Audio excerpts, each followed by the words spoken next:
Hello and welcome to Build Version Lab, DevVox Belgium 2024. And with me, Antonio.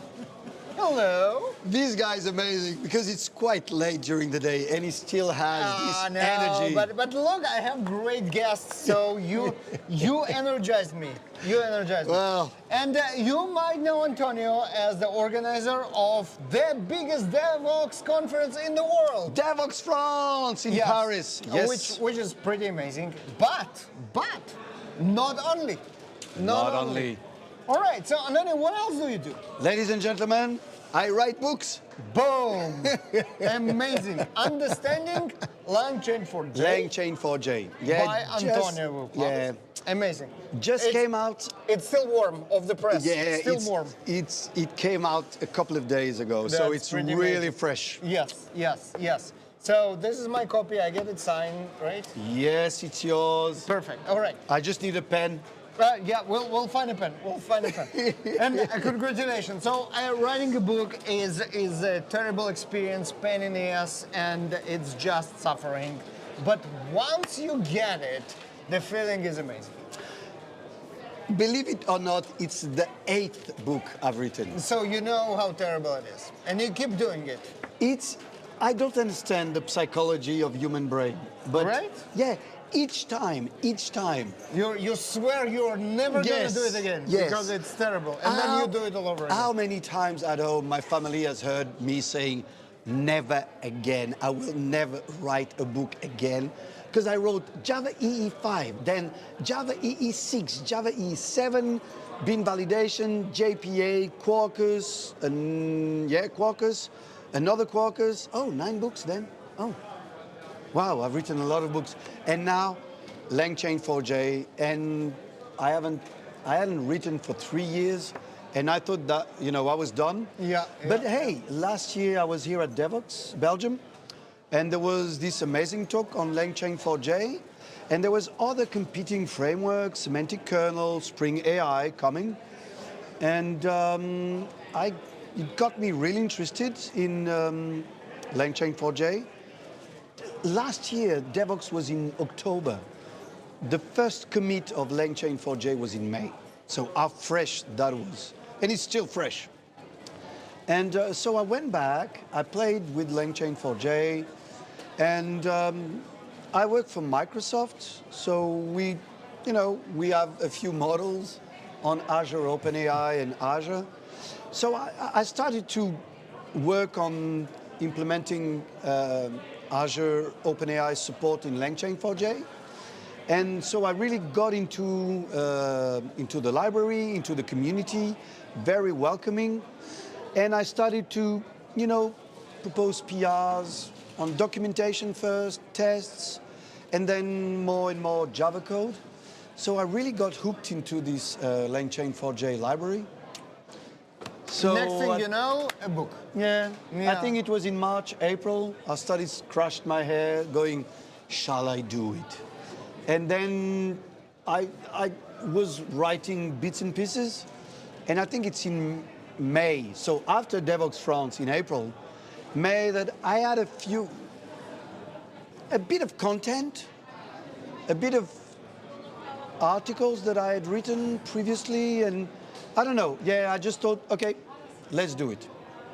That's how you do it. You just pull the cord. So first of all, I think it's opposite. With all my respect to Java EE, this is much more exciting. Because for many reasons, but mostly because this is all the rage now. Not because of that, mostly because that's the future, right? It's not going anywhere. So yes, it's very hypey now and everybody are talking about it, but this tool, once we learn how to really use it effectively, it's going to be with us now, from now forever. Yeah. And LangChain is particularly exciting because it tries to approach it in a productive way. Instead of doing this evangelism, hey, this model is better than the other model, and the other model give you more percentage of what's not, this is the pragmatic approach. This goes like, okay, let's see what works for what, and then use the right thing for the job and connect them all together. Yeah, I think what I really liked with LangChain 4J really quickly was the community. It is amazing. You, I, I've stopped counting. Buy my book, everything is inside, but I stopped counting how many models it supports, how many vector databases it supports, how many memory stores it supports. So every tool out there, you know, Elasticsearch, the people from Elasticsearch implemented a LangChain 4J extension. From Microsoft, we created Azure OpenAI and Azure Search extension. People from Google created Google Guillaume, Gemini. Guillaume is participating in writing the Olama, extension. Mistral, name them. So exactly what you're saying. It's a bottom-up approach where I don't know. I'm not a data scientist. I don't know which model is best. I don't know, I just know that with this tool, very easily I can switch from one model to another one in my Java code. So it comes from the inspiration of LangChain, the Python library, applied to our programming language, Java. Yeah, Lang4j is good for implementing AI in your Java code. What types of applications would benefit from embedding? For marketing, everybody benefiting when you embed AI. But in terms of product, what types of applications would benefit from implementing AI and obviously using it with Lang4j? Yeah. So now after the AI hype, because last year it was we're in the middle of it. I don't think it's dying I don't know. I think there's a lot of interest, and as you say, this tool is here to stay. Yeah, in exactly. one form or the other, but it's here to stay. Absolutely. It's like the electric plug. It will be here in next year and in 100 years. Yep. In a different form, maybe, but it will be. So I think people are really interested in. I don't know about the hype. There was a bit of a hype. But so today, I start to work with customers who have real use cases. I remember last year we had customers coming with us, to us saying, we need AI. And we're like, yeah, good, we can do AI. What for? I don't know. Tell me. And I'm like, well, I don't know your company. I don't know your job. I don't know what you do. I have no clue where to put AI in your processes. So I think customers are coming with more and more interesting use cases. We all know the chatbot, but a very interesting use case is an internal chatbot. If your company is doing a very complex job, think about insurance, think about laws, lawyers, anything legal, anything complex with a lot of texts, formulas, think of insurance or even medical or stuff like that. For people working inside the company, to get the answer can be quite complex. Their job is so difficult that even if you have a colleague that has been in the company for 20 years, he or she does not know everything. So internal chatbots is something that we see more and more. So it's not chatbot exposed to the public, it's internal.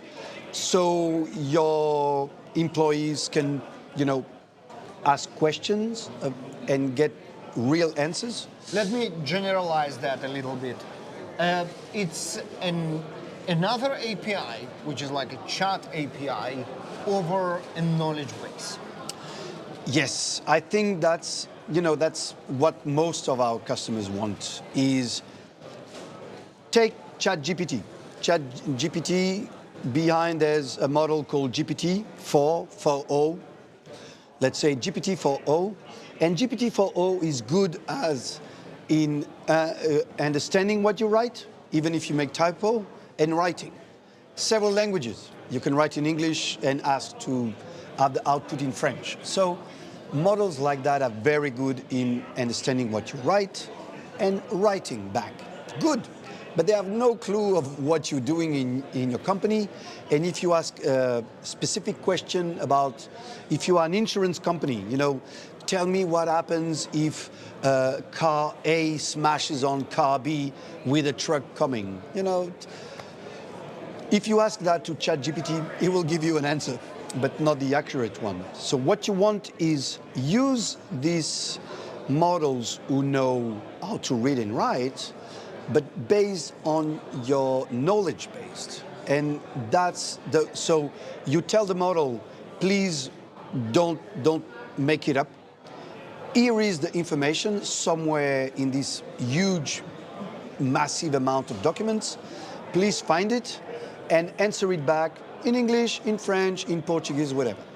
Yep. So again, it's just not just. It's very complicated, but it's a chat API over a knowledge base. Yep. And this can be useful, obviously, in any industry. Yep. It's very useful in IT as well, right? So we have those vast knowledge bases of documentation that no one reads.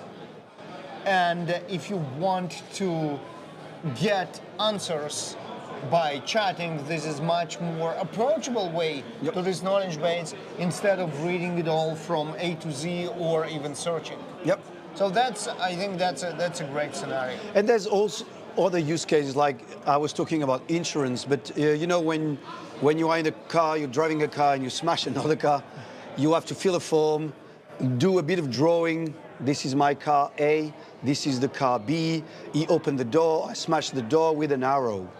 Well, if AI models also can read and understand images. Yes. So you can do OCR, and if you have enough images of all these contracts, you can have an AI deciding based on an image whose fault it is, whose car's fault, and which insurance policy should be applied, and so on. And that's the next step, right? Once the AI learned the entire knowledge base, then it can be applied through either questions and answers or making decisions for you by the information that you provide. Yep. This is also a very interesting use case. And so LangChain 4J is not about fine-tuning a model or creating your own model. It is exactly that. It will give you a set of APIs to interact with models. Interacting with a model is not only chatting, it's chatting plus keeping the memory, plus invoking your knowledge base, plus invoking functions or APIs that you have. So LangChain 4J is really good at that. It's Java APIs that allow you seamlessly to connect to one model or the other, to store embeddings in one database or the other, to invoke functions internally, either through REST or whatever. So it's finally a Java library. It's brand new, 1.5 years compared to the Python world, but it's really a very easy API to use in your Java processes, in your Java code, to interact with the model. So it will deal with the memory, it will deal with the function calling, it will deal with RAG. There's a lot of APIs to do RAG. And in the end of the day, you can mix and match. Yep. And not only that you can select pieces, you can also combine them. Yep. Right, and the chain there is for chaining. Exactly. So you can chain multiple models that do slightly different things to do the thing that you need by plugging in the best models for those particular steps. You can This take is very cool. one embedding model to embed your query, and you can have a chat model, but you can have a moderation model. So you can easily, apply 3 different models, embedding, moderation, and chat, to make sure that when the user asks a question, the question is embedded, so you have semantic search. But at the same time, before doing that, you might want to moderate it, so it's not violence, harassment, or whatever. And at the end of the day, when everything is clear, everything is checked, then you invoke the LLM to get an answer. So it's chaining, building. Exactly. Well, it used the builder patterns, but a building several steps, several models to have what you want. Excellent. Antonio, very happy for you and the new book. Very exciting stuff with with Lang and Chain and 4J. All the pieces are very exciting. All the about pieces AI. together. Yes. And you can find my book on Amazon, on Kindle format, paper format, or on my platform on PDF. Yeah, no promotion at all. Nothing. It's No just like a promotion. natural, No. Yeah, just natural. It just came with the conversation. Yeah, sorry We about that. Yeah, Just mentioned naturally. Just mentioned it a couple of times. Antonio, thank you very much, my friend. It was a I'm pleasure. so happy to be here each time with you. Yes, Thank you, Baruch. And we'll see you in more episodes of the Build Promotion Lab at Devox UK 2020, Devox UK, Devox Belgium 2024. East side. And Devox France next year. Fingers crossed. Fingers crossed. Thank you all, and we'll see you tomorrow with many more episodes. Bye bye. Bye-bye.